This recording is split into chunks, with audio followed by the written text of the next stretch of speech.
আজ থেকে 1400 বছর আগে আরবের মরুভূমিতে জন্ম নেয়া এক এতিম শিশু, যার মাথার ওপর ছিল না বাবার ছায়া, ছোটবেলায় হারিয়েছিলেন মাকে।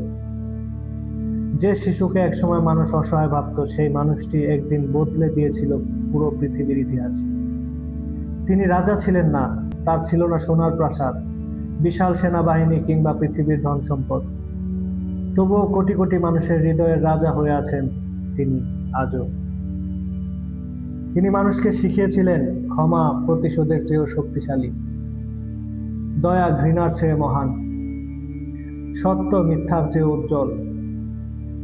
যে মানুষটিকে পাথর মারা হয়েছিল, তিনি সেই মানুষদের ক্ষমা করেছিলেন।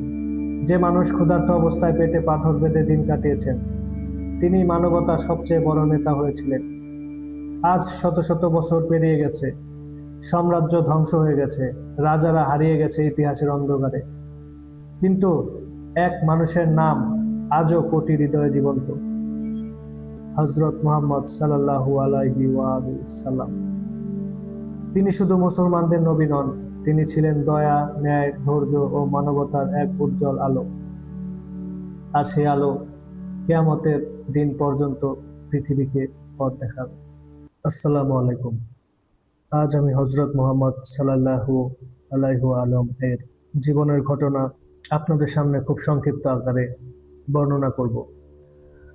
অধ্যায় 1: হাতির বছর, পৃথিবী বদলে যাওয়ার আগের ঘটনা।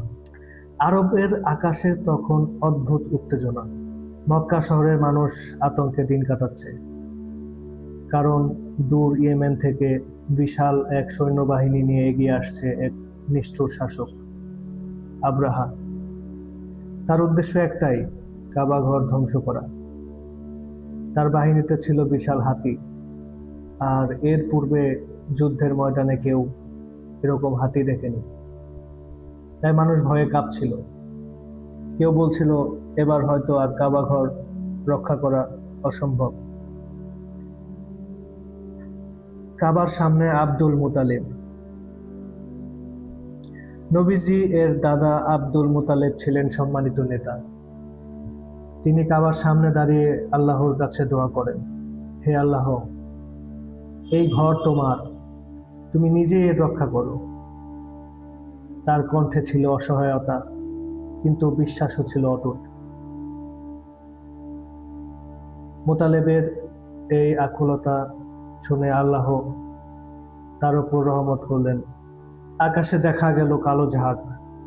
সকালের আলো ফুটতেই মানুষ বিস্ময়ে তাকিয়ে থাকে আকাশের দিকে।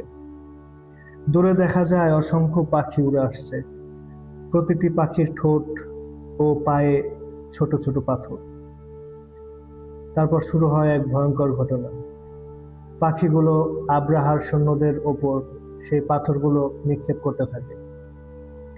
সেই পাথর যেন আগুনের মতো শরীর ভেদ করে যায়। বিশাল বাহিনী মুহূর্তে ধ্বংস হয়ে যায়। হাতিগুলো সামনে এগোতে অস্বীকার করে। মানুষ বুঝতে পারে এ ঘর আল্লাহ নিজে রক্ষা করছেন। এই ঘটনা ইতিহাসে পরিচিত হয় আমুল ফিল বা হাতির বছর নামে। আর ঠিক এই বছরের কিছুদিন পর জন্ম নেন মহানবী হযরত মুহাম্মদ সাল্লাল্লাহু আলাইহি ওয়াসাল্লাম। এতিম শিশুর নিঃসঙ্গ রাত। রাতের মক্কা, নিঃশব্দ আকাশ, তারার নিচে এক ছোট্ট শিশু ঘুমিয়ে আছে, কিন্তু তার জীবনে নেই বাবার ছায়া। নবীজি জন্মের আগেই তার বাবা আব্দুল্লাহ মারা যান, আর মা আমিনা তাকে বুকের মধ্যে আগলে রাখতেন। জন্মের আগেই বাবাকে হারান, আর জন্মের কিছুদিন পরেই মায়ের ভালোবাসা থেকেও বঞ্চিত হন হযরত মুহাম্মদ। যখন তার বয়স মাত্র 6 বছর, মা তাকে নিয়ে আত্মীয়দের বাড়ি থেকে ফিরছিলেন। পথে আবওয়া নামক স্থানে মা অসুস্থ হয়ে পড়ে। ছোট মুহাম্মদ সাল্লাল্লাহু আলাইহি ওয়াসাল্লাম মায়ের পাশে বসেছিলেন। তিনি বুঝতে পারছিলেন না কি হচ্ছে। তার মা ধীরে ধীরে মৃত্যুর দিকে এগিয়ে যাচ্ছেন। তারপর পৃথিবী থেকে বিদায় নিলেন। ভাবুন সেই দৃশ্য, মরুভূমির মাঝখানে এক ছোট্ট শিশু, মায়ের নিথর দেহের পাশে দাঁড়িয়ে আছে। বাবা নেই, বাবার ভালোবাসা নেই, এবং কি মাও তাকে ছেড়ে চলে গেলেন এই পৃথিবীর মায়া ত্যাগ করে। এমন কষ্ট খুব কম মানুষই ছোটবেলায় সহ্য করে। এরপর তার দাদা আব্দুল মুতালিব তাকে নিজের কাছে নিয়ে আসেন। তিনি মুহাম্মদ সাল্লাল্লাহু আলাইহি সাল্লামকে এত বেশি ভালোবাসতেন যে কাবার পাশে নিজের বিশেষ আসনেও তাকে বসতে দিতেন। কেউ বাধা দিলে বলতেন, এই আমার নাতির ভবিষ্যৎ খুব মহান হবে। কিন্তু 2 বছর পর দাদাও মারা যান। এরপর তার দরিদ্র চাচা আবু তালিব তার নিজের সন্তানের মতো তাকে লালন পালন করেন। আরবের নিয়ম ছিল শহরের শিশুদের মরুভূমিতে পাঠানো, কারণ সেখানে বিশুদ্ধ ভাষা ও পরিবেশ ছিল। কিন্তু মুহাম্মদ সাল্লাল্লাহু আলাইহি সাল্লামকে নিয়ে যান হালিমা সাদিয়া। হালিমার দারিদ্রতা, হালিমার অবস্থা ছিল খুব খারাপ। উট শুকিয়ে গিয়েছিল, খাবার কম ছিল, শিশুরা ক্ষুধায় কাঁদত। কেউ এই এতিম শিশুকে নিতে চাইছিল না, কারণ এতিম শিশুর পরিবার থেকে তার ভরণ পোষণের জন্য ভালো পারিশ্রমিক পাওয়া যায় না। শেষ পর্যন্ত বাধ্য হয়ে হালিমা মুহাম্মদ সাল্লাল্লাহু আলাইহি সাল্লামকে নিয়ে যান। অলৌকিক পরিবর্তন। ফেরার সময়ই হালিমা অবাক হয়ে গেলেন। তার দুর্বল গাধাটা চলতে শুরু করলো। বাড়ি পৌঁছানোর পর আরো বিস্ময়কর ঘটনা ঘটল। যে উট দুধ দিত না, সেটি দুধে ভরে গেল। ঘরে খাবার বাড়তে লাগলো। পাশের লোকেরা অবাক হয়ে বলতো, হালিমার ঘরে হঠাৎ এত বরকত কিভাবে এলো? হালিমা বুঝতে পারলেন এই শিশু আল্লাহর বিশেষ রহমত। বক্ষ বিদীর্ণের রহস্যময় ঘটনা। একদিন ছোট মুহাম্মদ সাল্লাল্লাহু আলাইহি সাল্লাম মাঠে খেলছিলেন। হঠাৎ 2 জন সাদা পোশাকের মানুষ আসেন। তারা তাকে মাটিতে শুয়ে বুক খুলে ফেলেন। তার হৃদয় বের করে কালো অংশ আলাদা করেন। তারপর জমজমের পানি দিয়ে তা পরিষ্কার করেন। অন্য শিশুরা ভয়ে দৌড়ে যায়। তারা চিৎকার করতে থাকে, বলতে থাকে মুহাম্মদকে মেরে ফেলা হয়েছে। এই খবর রটে যায় সব জায়গায়, কিন্তু পরে দেখা যায় তিনি সম্পূর্ণ সুস্থ। এটি ছিল ফেরেশতাদের মাধ্যমে আল্লাহর বিশেষ প্রস্তুতি। সততার কারণে পুরো শহরের মানুষ তাকে আল আমিন নামে ডাকত। যুবক মুহাম্মদ ব্যবসা শুরু করলেন। তখনকার ব্যবসায়ীরা প্রায়ই মিথ্যা বলতো, কিন্তু তিনি ছিলেন আলাদা। কারণ মাপে কম দিতেন না, কখনো প্রতারণা করতেন না। একবার এক ব্যক্তি তার কাছে টাকা রেখে গিয়েছিল। বহু বছর পর ফিরে এসে দেখে টাকা অক্ষত। এভাবে পুরো মক্কা তাকে ডাকতে শুরু করে আল আমিন, সবচেয়ে বিশ্বস্ত মানুষ হিসেবে। কাবা পুনর্নির্মাণ ও কালো পাথরের ঘটনা। একবার বন্যার কারণে কাবার দেয়াল ক্ষতিগ্রস্ত হয়। সব গোত্র মিলে কাবা পুনর্নির্মাণ করে, কিন্তু সমস্যা তৈরি হয় হাজরে আসওয়াদ স্থাপন নিয়ে। প্রত্যেক গোত্র চাইছিল এই সম্মান তাদের হোক। এই ঘটনাকে কেন্দ্র করে পরিস্থিতি যুদ্ধের দিকে চলে যাচ্ছিল। তখন কেউ প্রস্তাব দিল, যে ব্যক্তি প্রথম কাবায় প্রবেশ করবে তার সিদ্ধান্ত মেনে নেব। প্রথম প্রবেশ করেন মুহাম্মদ সাল্লাল্লাহু আলাইহি ওয়াসাল্লাম। সবাই আনন্দে বলে ওঠে, আল আমিন এসেছে। তিনি একটি চাদর বিছিয়ে তার ওপর হাজরে আসওয়াদ রাখলেন। সব গোত্র প্রধানকে চাদরের কোণা ধরতে বললেন। সবাই মিলে পাথর তুলল। তারপর তিনি নিজ হাতে পাথরটি স্থাপন করলেন। এক মুহূর্তে যুদ্ধ থেমে গেল। মানুষ তার জ্ঞান ও নেতৃত্বে মুগ্ধ হয়ে যায়। 40 বছর বয়সে তিনি মানুষের অন্যায় দেখে গভীর চিন্তায় ডুবে যেতেন। তিনি প্রায়ই হেরা গুহায় চলে যেতেন। এক রাতে গুহা নিস্তব্ধ।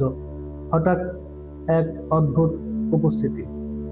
ফেরেশতা জিব্রাইল তাকে জড়িয়ে ধরলেন। তারপর বললেন, ইকরা। নবীজি ভয়ে বললেন, আমি পড়তে জানি না। আবার জড়িয়ে ধরলেন, আবার বললেন, পড়ো। তিনি কাঁপতে কাঁপতে বাড়ি ফিরে এলেন। বললেন, আমাকে কম্বল দিয়ে ঢেকে দাও। তার স্ত্রী খাদিজা তাকে শান্ত করলেন, বললেন, আল্লাহ কখনো আপনাকে অপমান করবেন না। আপনি সত্যবাদী, অসহায়দের সাহায্য করেন। সেই রাত থেকে শুরু হয় ইসলামের ইতিহাস। ইসলামের প্রথম আহ্বান অন্ধকারের বিরুদ্ধে এক মানুষের দাঁড়িয়ে যাওয়া। হেরা গুহার সেই রাতের পর হযরত মুহাম্মদ এর জীবন পুরো বদলে গেল। তিনি বুঝতে পারলেন আল্লাহ তাকে একটি বিশাল দায়িত্ব দিয়েছেন, কিন্তু কাজটা সহজ ছিল না। কারণ মক্কা তখন ছিল মূর্তি পূজা, সুদ, অত্যাচার আর গোত্র অহংকারে ভরা এক সমাজ। একজন মানুষ যদি বলতো সব মূর্তি মিথ্যা, আল্লাহ এক, তাহলে পুরো সমাজ তার বিরুদ্ধে দাঁড়িয়ে যেত। আর ঠিক সেটাই হলো। প্রথম মুসলমানরা সবার আগে ইসলাম গ্রহণ করেন তার স্ত্রী খাদিজা, তারপর ছোট ছেলে আলী বিন আবি তালিব, ঘনিষ্ঠ বন্ধু আবু বকর, মুক্ত দাস জায়েদ বিন হারিথ। তারা গোপনে নামাজ পড়তেন, রাতের অন্ধকারে কোরআন তিলাওয়াত করতেন, কারণ ধরা পড়লে ভয়ঙ্কর শাস্তি হতো। এমন চলতে চলতে যখন পুরো মক্কা শত্রু হয়ে গেল, একদিন নবীজি সাফা পাহাড়ে উঠে সবাইকে ডাকলেন। সব গোত্র জড়ো হলো। তিনি বললেন, আমি যদি বলি পাহাড়ের পেছনে শত্রু লুকিয়ে আছে, তোমরা কি বিশ্বাস করবে? সবাই বলল, হ্যাঁ, কারণ আমরা কখনো আপনাকে মিথ্যা বলতে দেখিনি। তখন তিনি বললেন, তাহলে শোনো, আল্লাহ এক, মূর্তি ত্যাগ করো। হঠাৎ জনতার চেহারা বদলে গেল, নীরবতা, তারপর শুরু হলো চিৎকার। তার চাচা আবু লাহাব রাগে চিৎকার করে বলল, ধ্বংস হোক তোমার। সেদিন থেকে শুরু হলো প্রকাশ্য শত্রুতা। মক্কার নেতারা বুঝতে পারল এই মানুষটিকে থামানো না গেলে পুরো সমাজ বদলে যাবে। তারা শুরু করলো নির্যাতন।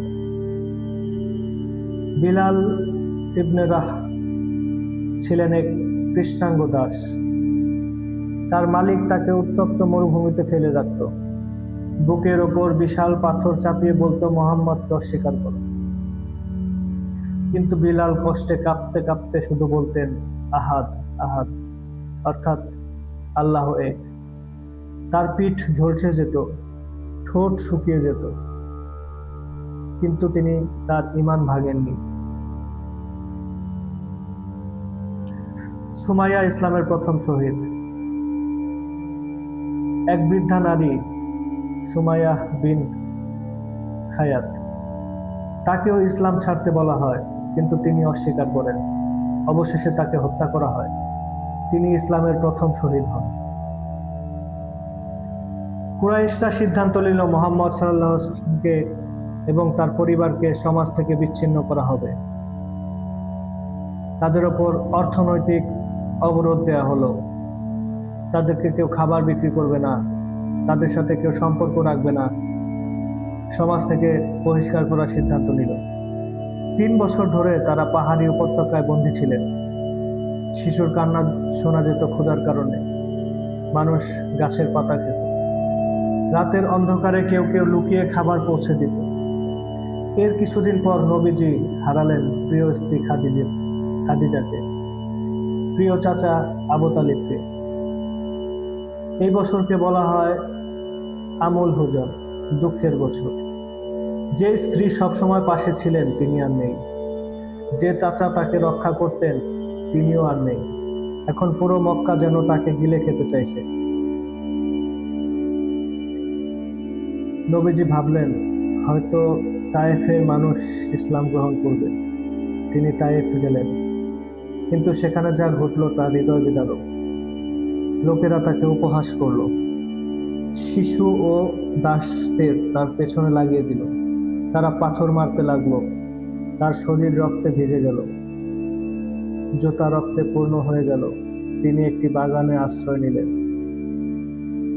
সেখানে বসে তিনি আল্লাহর কাছে কাঁদলেন, হে আল্লাহ, আমি আমার দুর্বলতা তোমার কাছে অভিযোগ করছি। তার এই দোয়া ইসলামের ইতিহাসের সবচেয়ে আবেগময় মুহূর্তগুলোর একটি। ফেরেশতার প্রস্তাব। এক ফেরেশতা এসে বললেন, আপনি চাইলে 2 পাহাড় একত্র করে পুরো তায়েফ ধ্বংস করে দেব। কিন্তু নবীজি কি বললেন জানেন? না, আমি আশা করি তাদের ভবিষ্যৎ প্রজন্ম আল্লাহকে চিনবে। এই ছিল তার দয়া। মিরাজ, পৃথিবীর বাইরে এক অলৌকিক সফর। এক গভীর রাতে অসাধারণ এক ঘটনা ঘটল। এক বিশেষ বাহন বুরাক এর করে নবীজি সাল্লাল্লাহু আলাইহি ওয়াসাল্লামকে নিয়ে যাওয়া হলো জেরুসালেম এর আল আকসা মসজিদে। সেখানে সব নবী তার পেছনে নামাজ পড়েন। তারপর শুরু হয় আকাশ ভ্রমণ। প্রথম আসমানে তিনি দেখেন আদম, দ্বিতীয় আসমানে ঈসা ও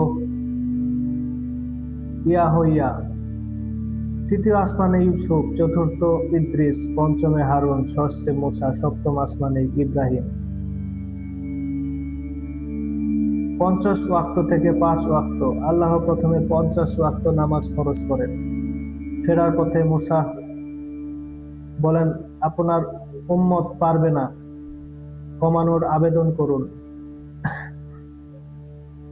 এভাবে কয়েকবার কমিয়ে শেষ পর্যন্ত 5 ওয়াক্ত করা হয় নামাজ, কিন্তু সওয়াব রাখা হয় 50-এর সমান।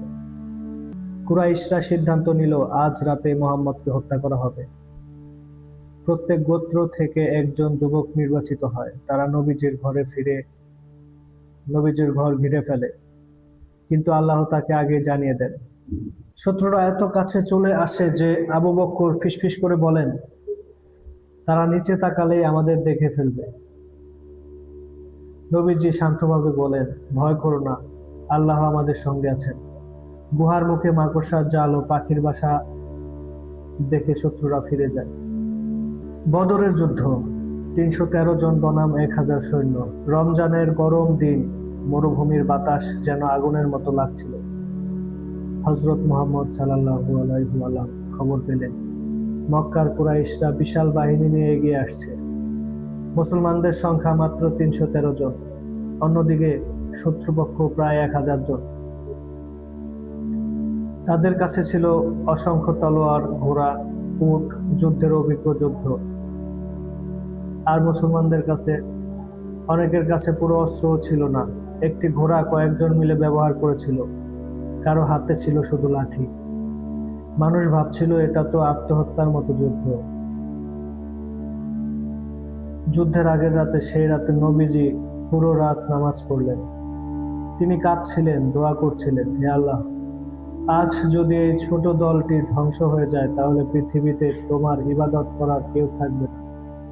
তার চোখে পানি, হৃদয়ে উন্মত্তের চিন্তা। সূর্য উঠল, দুই বাহিনী মুখোমুখি দাঁড়ালো। মরুভূমিতে নিস্তব্ধতা। তারপর যুদ্ধ শুরু হলো। ফেরেশতাদের সাহায্য। মুসলমানরা পরবর্তীতে বর্ণনা করেন, তারা সাদা পোশাকের অদ্ভুত যোদ্ধাদের দেখেছেন।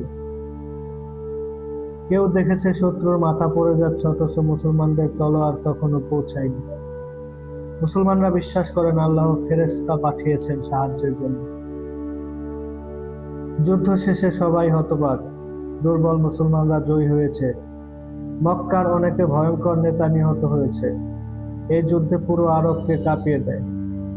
মানুষ বুঝতে শুরু করে মুহাম্মদ সাল্লাল্লাহু আলাইহি ওয়াসাল্লাম শুধু একজন সাধারণ নেতা নন। উহুদের যুদ্ধ, ভুলের ভয়ঙ্কর পরিণতি। বদরের পর কুরাইশরা প্রতিশোধের আগুনে জ্বলছিল। তারা 3000 সৈন্য নিয়ে আক্রমণ করল। যুদ্ধ হলো মাউন্ট উহুদের কাছে। তীরন্দাজদের গুরুত্বপূর্ণ দায়িত্ব। নবীজি 50 জন তীরন্দাজকে পাহাড়ে দাঁড় করিয়ে বললেন, যাই ঘটুক তোমরা এই জায়গা ছেড়ে যাবে না। শুরুতে মুসলমানরা জয় পাচ্ছিল, শত্রুরা পালাতে শুরু করলো। তীরন্দাজদের অনেকে ভাবল যুদ্ধ শেষ। তারা নিচে নেমে যুদ্ধলব্ধ সম্পদ গ্রহণ করতে গেল, কিন্তু এটাই ছিল ভয়ঙ্কর ভুল। শত্রুপক্ষের খালিদ ইবনে ওয়ালিদ পেছন থেকে আক্রমণ করলেন। হঠাৎ পুরো পরিস্থিতি বদলে গেল। নবীজি আহত হলেন। চারদিকে বিশৃঙ্খলতা তৈরি হলো। অনেকে গুজব ছড়িয়ে দিল মুহাম্মদ মারা গেছেন। মুসলমানদের মন ভেঙে যায়। নবীজি সাল্লাল্লাহু আলাইহি ওয়াসাল্লামের মুখ রক্তাক্ত হয়ে যায়। তার দাঁত ভেঙে যায়, লোহার হেলমেট মুখে ঢুকে যায়। তিনি পড়ে যান একটি গর্তে। এক সাহাবী নিজের শরীর দিয়ে নবীজিকে ঢেকে রাখেন। তীর তার পিঠে বিদ্ধ হচ্ছিল, তবুও তিনি নড়েননি, কারণ তার শরীরের আঘাতের চেয়ে নবীজির নিরাপত্তা ছিল বেশি গুরুত্বপূর্ণ। নবীজির ক্ষমা। এত কষ্টের পরও নবীজি সাল্লাল্লাহু আলাইহি ওয়াসাল্লাম বলেননি ওদের ধ্বংস করো, বরং বললেন, হে আল্লাহ, আমার জাতিকে ক্ষমা করো, তারা জানে না।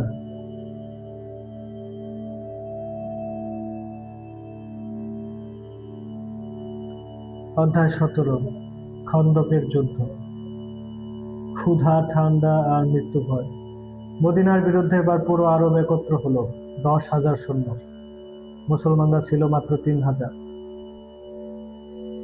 সালমান আল ফারাসি বললেন, আমাদের শহরের চারপাশে খন্দক খনন করা উচিত। আরবরা আগে কখনো এমন কৌশল দেখেনি। সবাই মিলে খন্দক খনন শুরু করলো। ক্ষুধায় সাহাবীদের পেটে পাথর বাঁধা ছিল। একদিন সাহাবীরা দেখলেন নবীজি ও পেটে 2টি পাথর বেঁধেছেন। তিনি নিজেও একই কষ্ট সহ্য করছিলেন। বিশাল পাথরের অলৌকিক ঘটনা। খনন করতে গিয়ে এক বিশাল পাথর সামনে আসে, কেউ ভাঙতে পারছিল না। নবীজি হাতুড়ি মারলেন। প্রথম আঘাতে আলো বের হলো। তিনি বললেন, আমি পারস্য বিজয় দেখতে পাচ্ছি। দ্বিতীয় আঘাতে বললেন, রোম বিজয় দেখতে পাচ্ছি। ক্ষুধার্ত দুর্বল মুসলমানরা অবাক হয়ে শুনছিল। তখন তারা শুধু বেঁচে থাকার চিন্তা করছিল। ঝড়ের রাত। শত্রুরা কয়েক সপ্তাহ ঘেরাও করে রাখল। হঠাৎ এক রাতে প্রচন্ড ঝড় শুরু হলো। তাঁবু উড়ে যেতে লাগলো। আগুন নিভে গেল। ভয় ও বিশৃঙ্খলায় শত্রুরা পালিয়ে যায়। কোনো বড় যুদ্ধ ছাড়াই মুসলমানরা রক্ষা পায়। মক্কা বিজয়। ইতিহাসের সবচেয়ে মহান ক্ষমা। বছরের পর বছর অত্যাচারের পর নবীজি 10,000 সাহাবী নিয়ে মক্কার দিকে রওনা দিলেন। পুরো শহর আতঙ্কিত, কারণ তারা জানতো, সবাই ভাবছিল আজ প্রতিশোধ নেওয়া হবে। কিন্তু নবীজি বিজয়ের অহংকার নিয়ে প্রবেশ করেননি। তিনি উটের ওপর মাথা এত নিচু করেছিলেন যে প্রায় উটের সাথে লেগে যাচ্ছিল, আর তার ঠোঁটে ছিল কোরআনের তিলাওয়াত, চোখে ছিল বিনয়। তিনি কাবায় প্রবেশ করলেন। চারদিকে মূর্তি। তিনি লাঠি দিয়ে মূর্তিগুলো ফেলে দিতে লাগলেন এবং পড়তে লাগলেন, সত্য এসেছে, মিথ্যা বিলুপ্ত হয়েছে। এক এক করে সব মূর্তি ভেঙে পড়ল। সবচেয়ে আবেগময় মুহূর্ত। তার সামনে দাঁড়িয়ে ছিল সেই মানুষগুলো যারা তাকে পাথর মেরেছিল, হত্যার চেষ্টা করেছিল, তার বন্ধুদের নির্যাতন করেছিল। তারা মাথা নিচু করে দাঁড়িয়েছিল। নবীজি জিজ্ঞেস করলেন, তোমরা কি মনে করো? আজ আমি তোমাদের সঙ্গে কি করব? তারা কাঁপতে কাঁপতে বলল, আপনি দয়ালু। তখন তিনি বললেন, আজ তোমাদের প্রতি কোনো প্রতিশোধ নেই, তোমরা সবাই মুক্ত।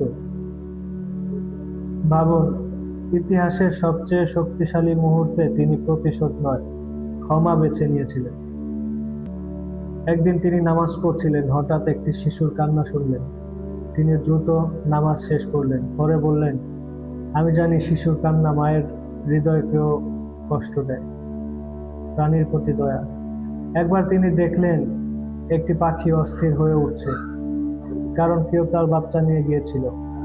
তিনি বললেন, ওর বাচ্চা ফিরিয়ে দাও। এক ইহুদি প্রতিবেশী প্রতিদিন তার পথে ময়লা ফেলত। একদিন ময়লা না দেখে তিনি খোঁজ নিলেন, জানলেন লোকটি অসুস্থ। তিনি তাকে দেখতে গেলেন। লোকটি অবাক হয়ে যায়, কারণ সে ভাবেনি যাকে সে কষ্ট দিত সেই মানুষটাই তাকে দেখতে আসবে। জীবনের শেষ দিকে নবীজি লক্ষাধিক মানুষের সামনে ভাষণ দিলেন। নিস্তব্ধ আরাফাত ময়দান, সবাই মনোযোগ দিয়ে শুনছে। তিনি বললেন, কোনো আরব অনারবের ওপর শ্রেষ্ঠ নয়, কোনো সাদা কালোর ওপর শ্রেষ্ঠ নয়, শ্রেষ্ঠত্ব শুধু তাকওয়ায়। 1400 বছর আগে তিনি বর্ণবাদ ভেঙে দিয়েছিলেন। নারীদের অধিকার সম্পর্কে তিনি বলেন, নারীদের সঙ্গে উত্তম আচরণ করো। যে সমাজে নারীদের জীবন্ত কবর দেওয়া হতো সেখানে এটি ছিল একটি বিপ্লব। শেষ বিদায়, শেষ সময় নবীজি অসুস্থ হয়ে পড়লেন। তার কণ্ঠ দুর্বল হয়ে যাচ্ছিল, তবুও তিনি বারবার বলছিলেন, নামাজ, নামাজ, আর উম্মতের কথা চিন্তা করছিলেন। শেষ মুহূর্তে তিনি আয়েশার ঘরে ছিলেন। তার মাথা আয়েশার বুকে, তার ঠোঁটে শেষ কথা সর্বোচ্চ সঙ্গীর কাছে। তারপর তিনি পৃথিবী থেকে বিদায় নিলেন। পুরো মদিনা কাঁদছিল। ওমর বিন আল খাতাব বিশ্বাসই করতে পারছিলেন না। তিনি বলছিলেন, যে বলবে মুহাম্মদ মারা গেছেন, আমি তার শাস্তি দেব। তখন আবু বকর দাঁড়িয়ে বললেন, যে মুহাম্মদের ইবাদত করত, জেনে রাখো মুহাম্মদ মারা গেছেন। আর যে আল্লাহর ইবাদত করে, আল্লাহ চিরঞ্জীব। পুরো মসজিদ নীরব হয়ে যায়। মানুষ বুঝতে পারে নবীজি চলে গেছে, কিন্তু তার আলো রয়ে গেছে পৃথিবীর শেষ দিন পর্যন্ত।